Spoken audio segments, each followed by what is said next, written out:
L'écologie est une secte et comme dans toutes les sectes, eh bien, on a besoin de jeunes avec une colonne vertébrale plus ou moins fragile, en tout cas peu de choses dans la colonne vertébrale, à qui on fait gober n'importe quelle imbécilité. Et ces jeunes, après, sont prêts à aller se sacrifier au nom de Gaïa, au nom de la secte. C'est ce qu'on a vu avec des jeunes qui sont allés jeter de la peinture sur des œuvres dans des musées, qui sont allés se coller la main sur des bitumes et dont certains, on a même dû amputer leurs mains parce qu'ils ont trouvé très intelligent de se verser du goudron ou du ciment à prise rapide sur les mains. Donc on a eu des amputations de mains chez ces jeunes imbéciles. Pour ceux qui allaient saccager des œuvres dans les musées, eh bien, on avait des arrestations. Et puis on ne savait pas trop ce qui allait arriver à ces Che Guevara du dimanche qui pensent tout d'un coup qu'ils sont en train de sauver la planète parce qu'ils ont envoyé de la sauce tomate sur un Van Gogh. Donc, on ne savait pas trop ce qui allait leur arriver. Eh bien, ça y est, même les juges commencent à en avoir ras-le-bol. Et il y a des premières condamnations qui sont tombées. Et je pense qu'il y a beaucoup de jeunes Che Guevara qui sont en train de se dire que décidément, ils auraient mieux fait de continuer leurs études plutôt que d'aller manifester pour Gaïa. Bonjour et bienvenue dans cette nouvelle vidéo de DME en direct. Comme toujours, si vous n'êtes pas abonné, je vous suggère de le faire et de cliquer sur la cloche pour être prévenu lorsque je sors une nouvelle vidéo. Donc, ça y est.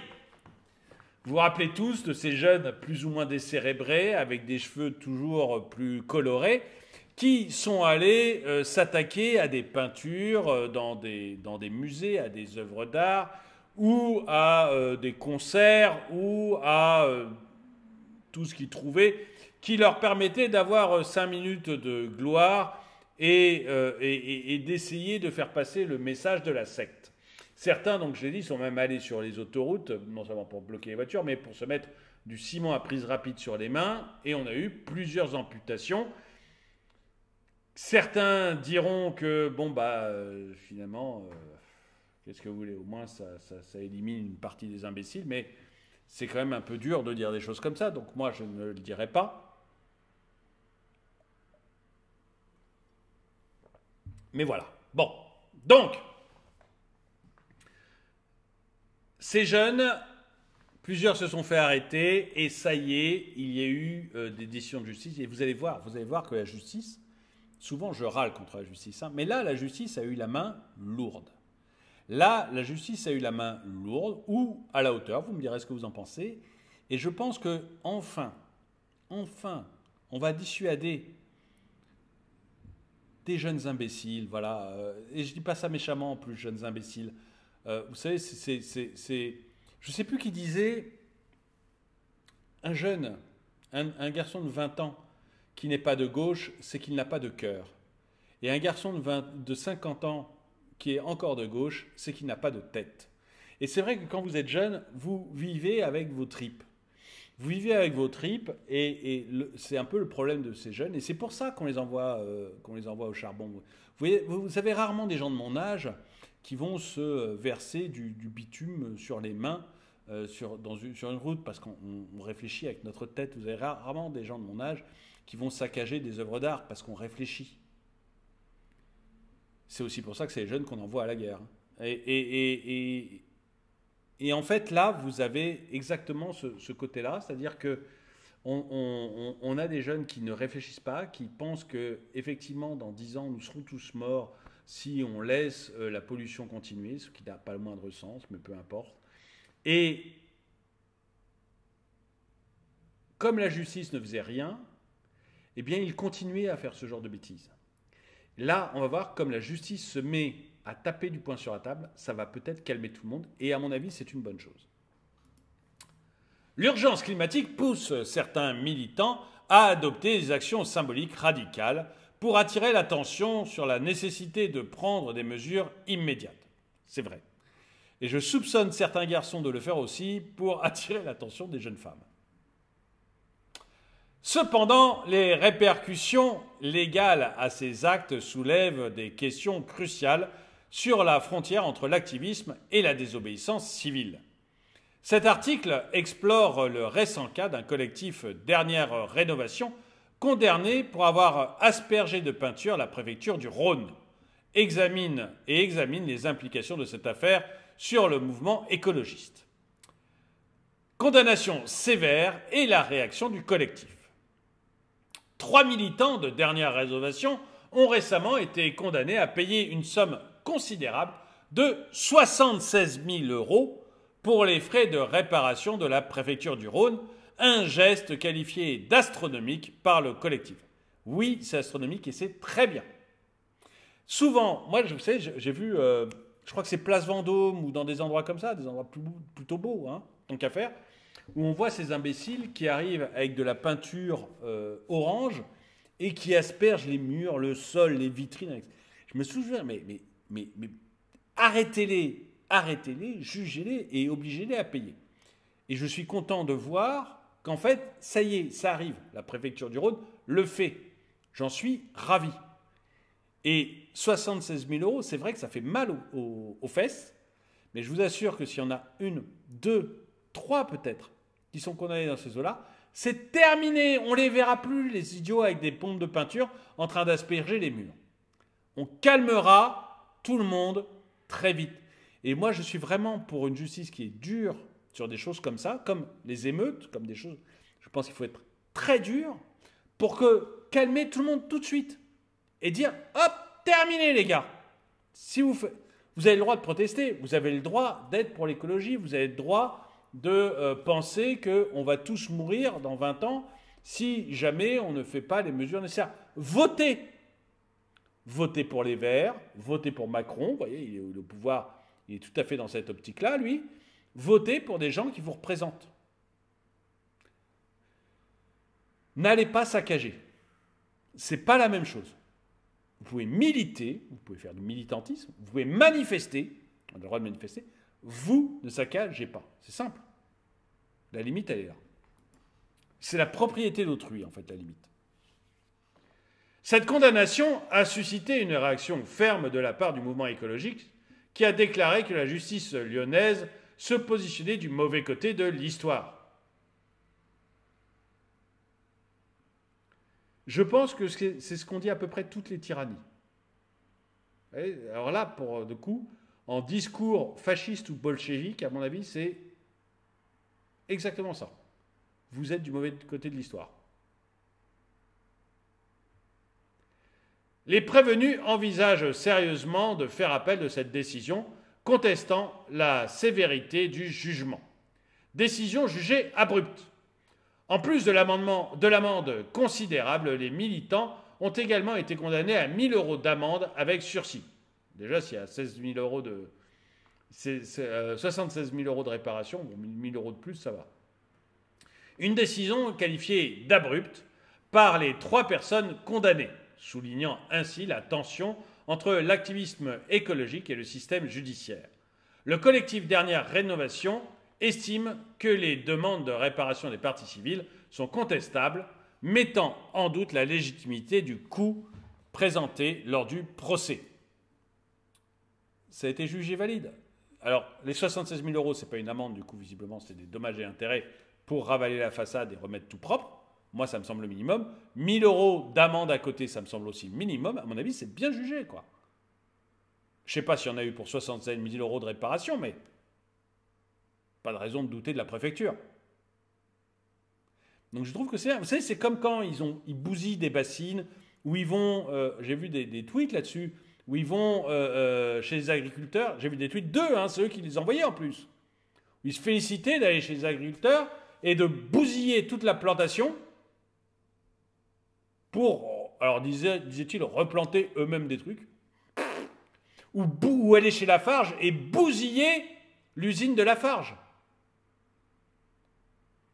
En bouchant des sorties de, je sais plus, d'aération ou de choses comme ça, qui étaient essentielles à l'usine, en les bouchant avec du ciment. Ben ça, c'est la limite. Voilà. Ça, vous pouvez manifester, il n'y a pas de problème. Mais quand vous commencez à faire ça, ou quand vous en prenez aux forces de l'ordre, comme il y a quelques semaines maintenant, c'est la limite.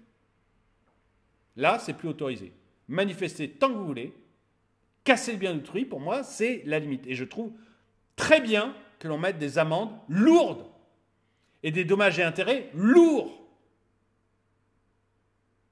pour calmer définitivement ces ozos. Et réaffirmer exactement ce qu'on a le droit de faire et ce qu'on n'a pas le droit de faire.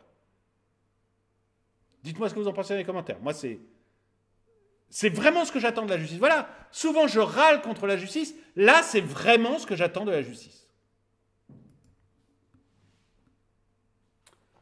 La facture contestée et les arguments de la défense. La préfecture réclame une facture de 130 000 € pour les travaux de réparation, citant le nettoyage de la façade classée à l'inventaire des bâtiments, des monuments historiques, comme l'une des principales nécessités. Eh oui, t'asperges pas de peinture un monument historique, c'est tout. Comme t'asperges pas de peinture une vitrine de BNP Paribas ou de Total. Et si tu le fais, tu dois payer. Je veux dire, on est sur la base, hein, c'est la base de la propriété privée. Hein. Cependant, la défense conteste ces coûts, soulignant que la peinture avait disparu en 48 heures. Le juge, visiblement, n'est pas d'accord avec toi. Le procureur a ironisé sur l'efficacité de l'action, affirmant que la peinture orange sur les pierres n'a jamais fait baisser la température. Bah oui. Vous faites des actions débiles, en plus, ajoutant que de telles actions risquent de décrédibiliser la lutte contre le réchauffement climatique. Désobéissance civile en question. Lors de l'audience, l'un des prévenus a justifié l'action en affirmant « Je me suis rendu compte que pour faire changer les choses, il fallait en venir à la désobéissance civile. » Eh ben non. Mais tu te rends compte si tout le monde se met ça... Les gars qui sont contre l'immigration, pour faire changer les choses, il faut qu'ils aillent brûler des mosquées. Pour faire changer les choses, il faut qu'ils aillent les taguer, qu'ils aillent mettre du porc à l'intérieur des mosquées. Ou qu'ils aillent péter les bateaux des migrants quand ils sont encore dans l'eau.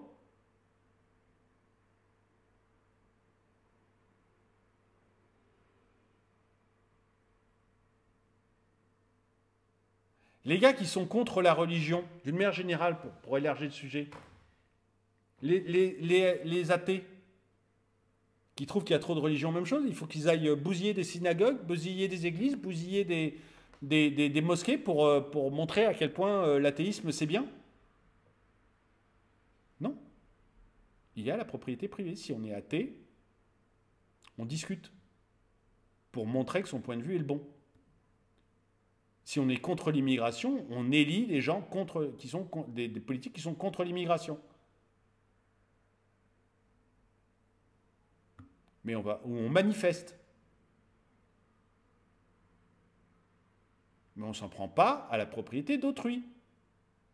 C'est pas parce que je trouve qu'il y a trop de musulmans en France que je suis légitime à aller brûler des mosquées. Ou même les taguer.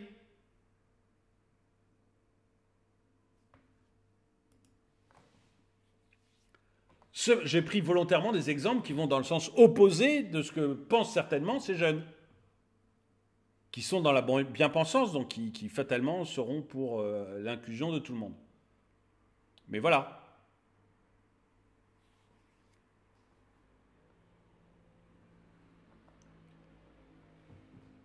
Cependant, cette déclaration soulève des interrogations sur la légitimité de tels actes.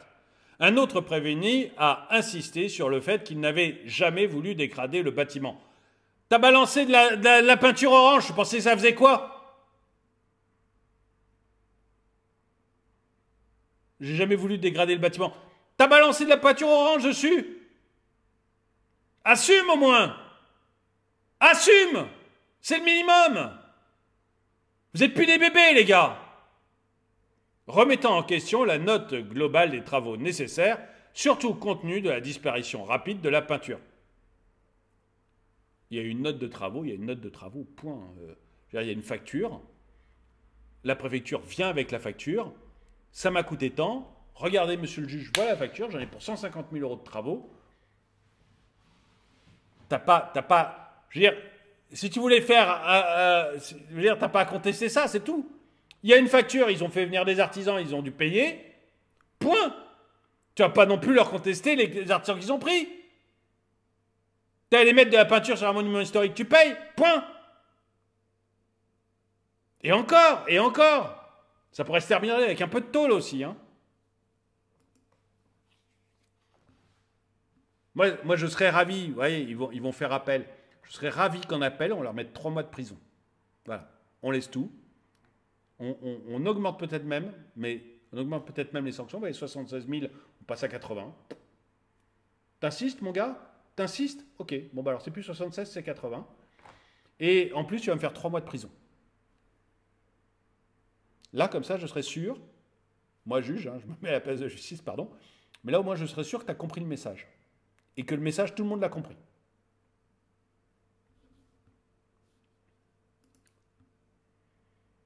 L'affaire du collectif Dernière Rénovation met en lumière des tensions croissantes entre l'activisme écologique et les institutions judiciaires. Et je pense que tout le monde, enfin vous me direz dans les commentaires ce que vous en pensez, je pense que tout le monde en a marre en fait. Que ces petits couillons, on en a ras-le-bol. Ouais, c'est un peu comme le gars au-dessus, là, qui crie dans les oreilles. On en a ras-le-bol. Ras-le-bol.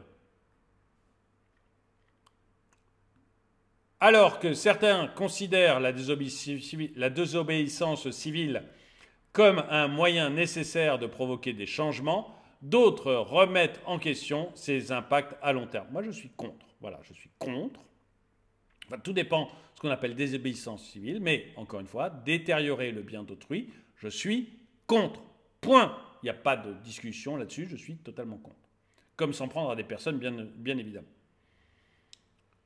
Alors que, et alors faire enquiquiner les gens, c'est... Voilà. Alors que certains, excusez-moi, j'ai déjà lu, la frontière entre l'expression symbolique et les dommages matériels reste floue, pas pour moi. La crédibilité du mouvement, soulevant des préoccupations quant à l'efficacité et la crédibilité du mouvement écologique. Moi, je ne sais pas si vous y croyez encore à ce mouvement, mais j'avoue que voir tous ces jeunes mettre de la sauce tomate sur du Van Gogh ou aller s'asseoir au milieu de l'autoroute pour enquiquiner tout le monde, ça me les a plus que décrédibilisés. Voilà. Il est impératif de, pour moi, ça fait, vous voyez, jeunes qui appartiennent à des sectes, qui sont plus capables de réfléchir par eux-mêmes et qui deviennent un peu dingos, quoi. Il est impératif de continuer le débat sur la meilleure manière d'équilibrer l'activisme environnemental avec le respect des lois pour créer un changement significatif et durable. Pourquoi pas? Moi, j'ai rien contre... Encore une fois, hein, ils sont persuadés qu'il faut changer la planète et tout. Très bien, très bien. Après tout, je peux me tromper, moi. Hein. Mais, vous voyez, moi, pour exposer mon point de vue, je fais des vidéos YouTube. Je ne vais pas péter les vitres des permanences de ces couillons. Je ne vais pas péter les vitres ou asperger les vitres de leurs locaux. Je fais des vidéos YouTube et je discute. Voilà. Je présente mon point de vue. Et je pense qu'ils seraient bien inspirés de copier sur moi et de donner leur point de vue plutôt que d'aller faire n'importe quelle bêtise. Dites-moi ce que vous en pensez dans les commentaires. En tout cas, merci d'avoir regardé cette vidéo. Mettez-lui un pouce vers le haut, commentez-la, partagez-la. Merci à tous ceux qui soutiennent la chaîne. Et moi, je vous dis à très bientôt.